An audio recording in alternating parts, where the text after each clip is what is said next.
ನಮಸ್ಕಾರ ಆತ್ಮೀಯರೇ, ನಾನು ನಿಮ್ಮ ಶ್ರೀಶೈಲ್ ಪೂಜಾರಿ, ಶ್ರೀ ಸಿದ್ಧಿ ವಿನಾಯಕ ಗುರುಕುಲ ಮತ್ತು ವನಸ್ಪತಿ ಸಂಶೋಧನಾ ಕೇಂದ್ರದಿಂದ. ಶರನ್ನವರಾತ್ರಿಯ 7ನೆಯ ದಿನ ಕಾಲರಾತ್ರಿಯ ಪೂಜೆ. ಕಾಲರಾತ್ರಿ ಈ ದೇವಿ ಅದ್ಭುತವಾಗಿರ್ತಕ್ಕಂಥ ದೇವಿ. ಕತ್ತೆಯ ಮೇಲೆ ಕುಂತ್ಕೊಂಡಿದ್ದಾಳೆ, 4 ಕೈಗಳಿದೆ, ಒಂದು ವರದ, ಒಂದು ಅಭಯ. ತುಂಬಾ ವಿಶೇಷವಾಗಿ ಈ ದೇವಿ ಶನಿ ಅಧಿಪತ್ಯವನ್ನು ಹೊಂದಿದ್ದಾಳೆ. ಜಡ್ಜ್ಮೆಂಟ್ ಎಲ್ಲ ಲೆಕ್ಕನೂ ಪೂರ್ತಿ ಚುಕ್ತ ಆಗತ್ತೆ. ಸಹಸ್ರಾರ ಚಕ್ರವನ್ನು ಹೇಳ್ತಾಳೆ. ಇಲ್ಲಿವರೆಗೂ ಸಪ್ತ ಚಕ್ರಗಳ ಬಗ್ಗೆ ಹೇಳ್ತಾ ಇದ್ದೀವಿ. ಇದು ಕೊನೆಯ ಚಕ್ರ. ಸಹಸ್ರಾರದ ಮೇಲೆ ಚಕ್ರ ಇಲ್ಲ. ಯಾರಿಗೆ ಮಾಟ ಮಂತ್ರದ ಕಾಟ ಇದೆ, ಶತ್ರುಕೃತ ಅಭಿಚಾರ ಕರ್ಮ, ಅವರು ರಾತ್ರೋರಾತ್ರಿನ ಭಯ ಆಗತ್ತೆ, ನಿದ್ದೆ ಬರಲ್ಲ, ಸಡನ್ ಆಗಿ ಎದ್ದು ಕುಂತ್ಕೊಂತಾರೆ ಅಂತವ್ರು. ಯಾರಿಗೆ ಶತ್ರುಗಳ ಕಾಟ ಇದೆ ಅವರು ಶನಿ ದೋಷದಿಂದ ಹೊರಗಡೆ ಬರಬೇಕಾಗಿರೋರು. ವಿಶೇಷವಾಗಿ ಶನಿ ದೋಷಕ್ಕೆ ಇವಾಗ ಶನಿ ಮೇಷರಾಶಿನಲ್ಲಿದ್ದಾನೆ ಅಂದ್ರೆ, ಯಾರು 7.5 ಯಾರು ಸಪ್ತಮ ಶನಿನಲ್ಲಿದ್ದೀರಾ, ಯಾರು ಅಷ್ಟಮದಲ್ಲಿದ್ದೀರಾ, ಶನಿ ದೋಷದಿಂದ ನಿವಾರಣೆಯಾಗುವುದಕ್ಕೆ ವಿಶೇಷವಾಗಿ ಕಾಳರಾತ್ರಿಯನ್ನ ಪೂಜೆ ಮಾಡಿ. ಯಾರಿಗೆ ಶತ್ರುಕೃತ ಅಭಿಚಾರ ಕರ್ಮ ಆಗಿದೆ, ಯಾರಿಗೆ ಸದಾ ಮಾಟ ಮಂತ್ರದಿಂದಲೇ ದೋಷದಿಂದಲೇ ಇದ್ದಾರೆ ಅಂತವ್ರಿಗೆಲ್ಲನೂ ಹೆಡಮುರಿ ಕಟ್ತಾಳೆ ಈ ದೇವಿ. ಈ ದೇವಿಗೆ ತುಂಬಾ ಪ್ರಿಯವಾಗಿರೋದು ಅಂತ ಕೇಳಿದ್ರೆ, ಬೆಲ್ಲ ಮತ್ತು ಎಳ್ಳನ್ನ ನೈವೇದ್ಯ ಮಾಡಿ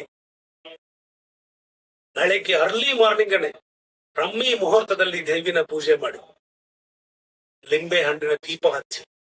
ಆದ್ರೆ ಬೆಳಗಬೇಡಿ, ಯಾಕಂತ ಕೇಳಿದ್ರೆ ನಿಮ್ ಇಷ್ಟಾರ್ಥಗಳು ಈಡೇರಿದ ಮೇಲೆ ಒಂದಿನ ಬೆಳಗದ್ರಾಯ್ತು.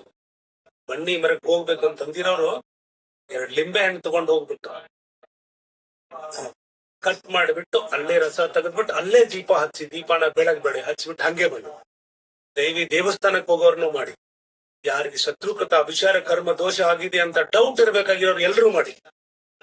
ಇಲ್ಲಿವರೆಗೂ ಹೇಳ್ತಾ ಇರ್ಬೇಕಾಗಿರೋ ಎಲ್ಲಾ ವಿಡಿಯೋದಲ್ಲಿ ಹೇಳಿದ್ದೆ ನಾನು, ಶತ್ರುಗಳಿಗೆ ವಿಶೇಷವಾಗಿ. ಹಾಗಾದ್ರೆ ಕಾಲರಾತ್ರಿ ಯಾರು? ಕಾಲರಾತ್ರಿ ಯಾರು ಅಂತ ಕೇಳಿದ್ರೆ, ಶುಂಭ ನಿಶುಂಭರನ್ನ ಕತೆ ಕೇಳಿದಿರ ನೀವು.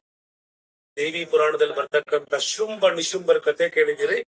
ಇವರೆಲ್ಲ ಏನಂತ ಕೇಳಿದ್ರೆ, ಈ ರಾಕ್ಷಸರ ಸಂಹಾರ ಮಾಡೋದಕ್ಕೆ, ರಕ್ತ ಬೀಜಾಸುರನ ಸಂಹಾರ ಮಾಡೋದಕ್ಕೋಸ್ಕರನೇ ಈ ದೇವಿ ಈ ಅವತಾರವನ್ನ ತಾಳ್ತಾಳೆ. ಯಾಕಂದ್ರೆ 1 ಹನಿ ರಕ್ತ ಬಿದ್ರೆ ಲಕ್ಷಾಂತರ ಜನ ರಕ್ತ ಬೀಜಾಸುರರಾಗಿ ಹುಟ್ಟುತ್ತಾ ಇರ್ತಾರಲ್ಲ, ಅವರನ್ನ ಸಂಹಾರ ಮಾಡೋದಕ್ಕೆ.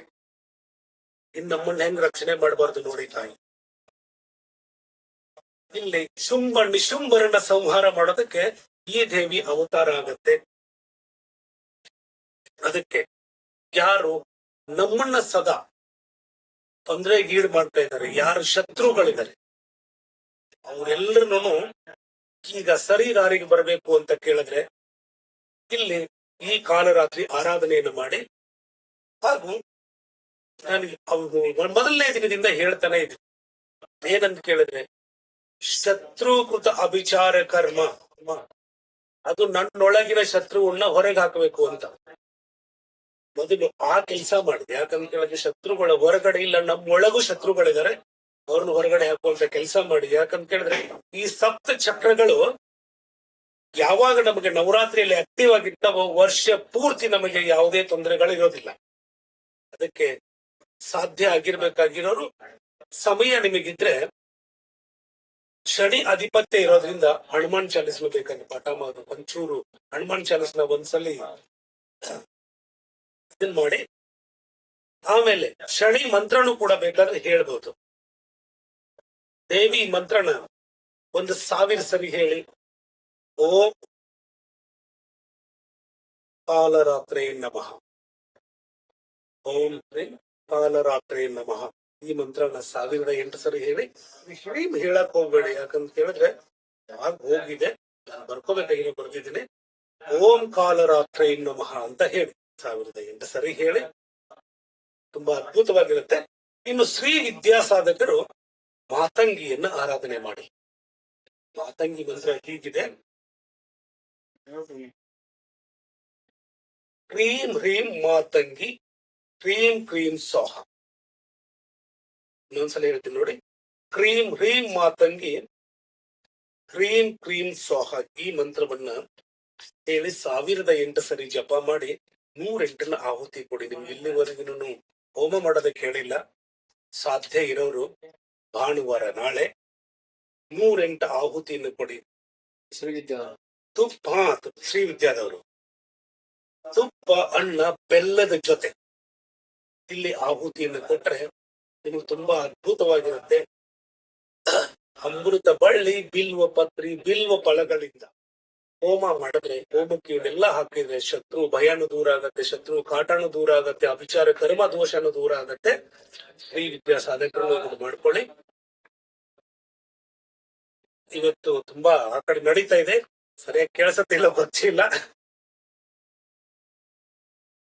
ಮಾಡಿ ಅಂತ ಹೇಳ್ತಾ ಇವತ್ತಿನ ಸಂಚಿಕೆಯನ್ನು ಮುಗಿಸ್ತಾ ಇದ್ದೀನಿ. ವಿಶೇಷವಾಗಿರೋ ಸಂಚಿಕೆ ಕಾಲರಾತ್ರಿ ಬಗ್ಗೆ ಹೇಳೋದಕ್ಕೆ ಬೇಕಾದಷ್ಟಿದೆ, ಆದ್ರೆ ನವರಾತ್ರಿನಲ್ಲಿ ಬೇಡ, ಇನ್ನೊಂದ್ಸಲ ಯಾವಾಗ ಹೇಳ್ತೀನಿ ಅಂತ ಹೇಳ್ತಾ ಈ ಸಂಚಿಕೆಯನ್ನು ಮುಗಿಸ್ತಾ ಇದ್ದೀನಿ.